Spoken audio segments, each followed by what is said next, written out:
Today being Nutrition Day, we're going to try and give you some good tips on nutrition. And listen here.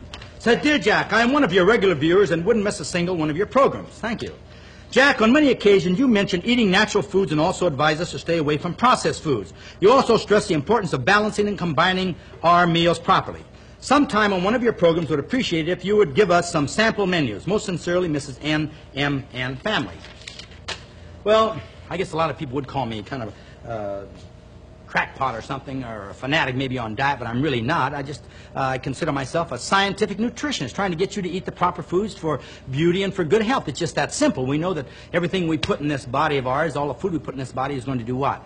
It's going to make you what you are. So you put inferior foods, you're going to have an inferior body. You put better foods, you're going to be better. Just that simple. So I hope you have a pencil and paper handy, because I'm going to give you a sample menu here: breakfast, lunch, and dinner. And I'll explain as we go along just what you will accomplish with this sample menu. You ready to write? Okay, come on. I eat breakfast up here. I'm very partial to having fresh fruit or fresh fruit juice for breakfast. If you're going to have orange juice or grapefruit juice, be sure you squeeze it and drink it immediately so you don't lose the valuable vitamin C. The next thing, we have to have high protein for breakfast. So what are we going to have? We're going to have eggs or meat or both. Have a little meat patty and broil it. You can broil your egg right along with it, or you can have a poached egg or a soft-boiled egg. Try to keep away from the fried foods as much as possible, but if you do want to scramble your egg, scramble it with just a little water and very little oil. And then you can have a piece of whole wheat toast. Instead of putting marmalade or jelly or something else real high in calories, not good for you, use a little nature sweetener, a little honey.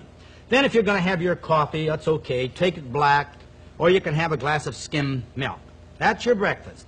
See what we're doing here? We have all the energy from the fresh fruit and the fresh fruit juice, and we have the protein here, and everything is balanced, complete, low in calories. Then for lunch, now that's a very important meal of the day. So many of you students, you have a hurried lunch, you'll have sandwiches or some kind of dessert or some ice cream or something that's just going to add extra pounds on you and give you that soft, flabby condition that you don't want. For lunch, we're going to have a big raw vegetable salad, everything raw in it: lettuce, tomatoes, celery, bell peppers, a few mushrooms perhaps, and cauliflower. Try these things raw. They're wonderful. Little zucchini. And you can have meat or fish or low-calorie cottage cheese.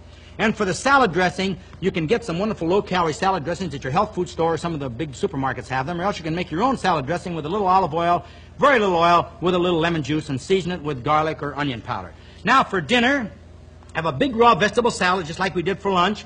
Then you can have 2 or more undercooked vegetables. Be sure and undercook them. Cook them in their own water, own steam. You can have meat or fowl. Then for dessert, have some fresh fruit and yogurt with a little honey on it. Here you have a wonderful, balanced menu for a day. All right? Hope you have this written down, or you have it fixed in your mind. Good. Now,